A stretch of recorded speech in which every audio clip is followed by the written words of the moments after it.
Assalamualaikum warahmatullahi wabarakatuh. Alhamdulillah, wassalatu wassalamu ala rasulillah wa ala alihi wa sahbihi ajma'in ma ba'd. Allah subhanahu wa ta'ala menyampaikan dalam surat Taubah ayat yang ke-75-76.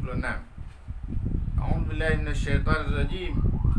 Wa minhum man 'ahada Allah la in atana min fadlihi lanasaddaqanna wa lanakunanna minas salihin. Falamma atahum min fadlihi bakhilu bih wa tawallaw wa hum mu'ridun. Sebagian di antara manusia, kata Allah Subhanahu wa taala, berjanji kepada Allah Subhanahu wa taala jika Allah Subhanahu wa taala memberikan karunia kepadanya berupa harta dan lain-lain sebagainya, maka dia menyatakan kepada Allah dia akan bersedekah dan akan menjadi orang-orang yang baik, orang-orang yang saleh, dan akan menunaikan kewajiban-kewajibannya kepada Allah Subhanahu wa taala. Tapi ketika Allah Subhanahu wa taala sudah memberikan apa yang sudah dia janjikan kepada Allah, banyak di antara manusia, kata Allah, bakhilu bih, kikir mereka terhadap apa yang sudah diberikan oleh Allah Subhanahu wa taala. Bahkan mereka tawallau, berpaling dari Allah Subhanahu wa taala. Dan bahkan ada di antara manusia yang mu'ridun, benar-benar menentang Allah Subhanahu wa taala.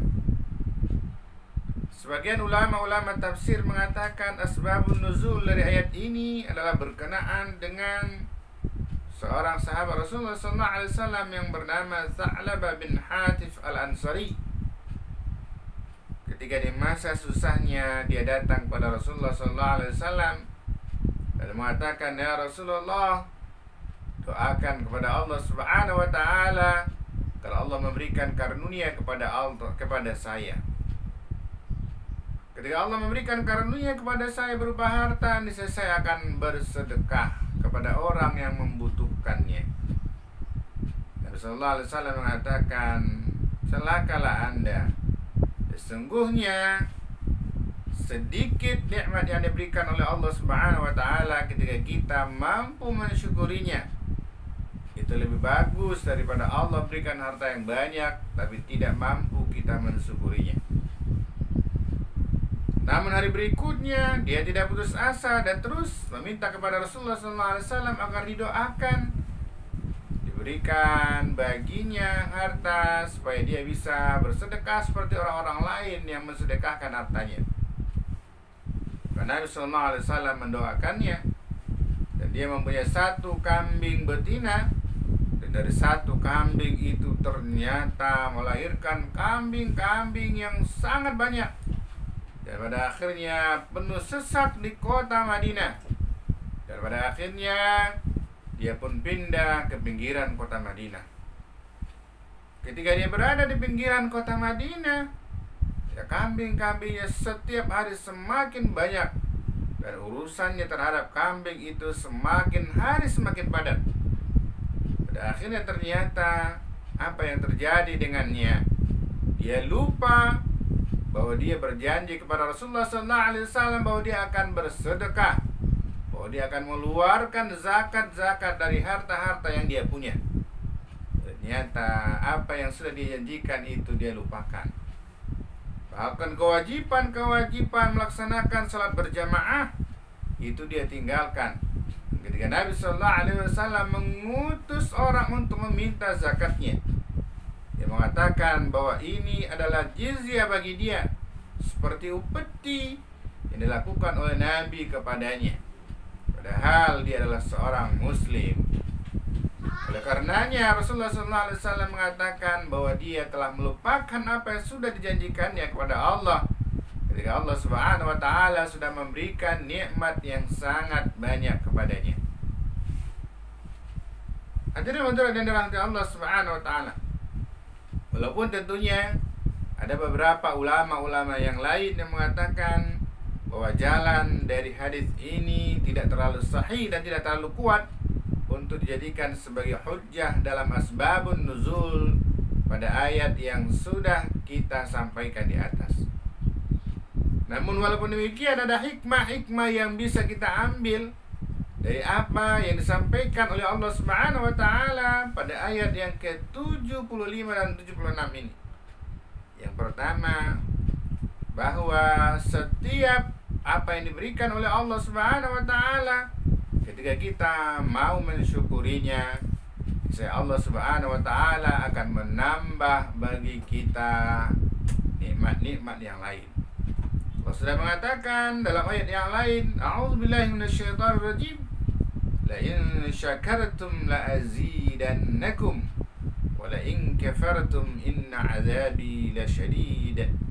Ingat kata Allah Subhanahu wa taala, ketika kalian mensyukuri nikmat-nikmat yang sudah diberikan oleh Allah Subhanahu wa taala kepada kalian, pasti Allah Subhanahu wa taala akan menambah nikmat-nikmatnya yang lain kepada kalian. Tapi ingat, ketika kalian kufur, ingat bahwa azab Allah Subhanahu wa taala sangat besar terhadap orang yang ingkar terhadap nikmatnya. Maka oleh karenanya, mari kita syukuri nikmat-nikmat yang diberikan oleh Allah kepada kita. Walaupun kita menganggap nikmat itu sangat sedikit. Agar apa? Agar Allah nantinya menambah nikmat-nikmat yang lain kepada kita. Dan hikmah yang kedua, banyak di antara manusia ingat kepada Allah Subhanahu wa taala ketika di masa-masa sulitnya saja. Tapi ketika dia sudah senang, sudah diberikan oleh Allah berbagai nikmat kepadanya, maka dia pun lupa. Entah nikmat hartakah dia, atau nikmat kesehatan, atau nikmat diselamatkan dari mara bahaya. Setelah itu dia lupa kepada Allah. Allah mengatakan kepada kita pada surah Yunus, a'udzubillahi minasyaitonirrajim, walladzi yusayyirukum fil barri wal bahr. Allah Subhanahu wa taala yang telah memperjalankan kalian di daratan dan di lautan. Ketika kalian berada di lautan, kata Allah Subhanahu wa taala, Allah coba dengan datangnya angin kencang dan gelombang besar. Apa yang terjadi dengan manusia seperti ini? Da'awullaha mukhlishina lahuddin. Banyak di antara manusia yang berdoa kepada Allah dengan penuh keikhlasan. Agar apa? Agar dia diselamatkan oleh Allah dari mara bahaya seperti itu. Tapi ketika Allah Subhanahu wa taala sudah menyelamatkannya dari mara bahaya, baik di antara manusia, kata Allah, yang lupa terhadap apa yang sudah dia doakan, apa yang sudah dia minta kepada Allah Subhanahu wa taala, apa yang sudah dijanjikannya kepada Allah Subhanahu wa taala. Itulah manusia, kata Allah Subhanahu wa taala. Oleh karenanya, marilah kita menjadi manusia yang mampu bersyukur terhadap Allah, terhadap apa yang sudah diberikan oleh Allah kepada kita. Kalaupun kita hitung, kata Allah, nikmat yang sudah diberikan oleh Allah ini kepada kita, walaupun masih ada juga di antara kita menganggap nikmat itu sangat sedikit yang diberikan oleh Allah, pasti, kata Allah, kita tidak akan mampu menghitungnya. Bersyukurlah, karena Allah Subhanahu wa taala membalas kesyukuran itu dengan pahala-pahala yang banyak kepada kita. Mudah-mudahan bermanfaat. Assalamualaikum warahmatullahi wabarakatuh.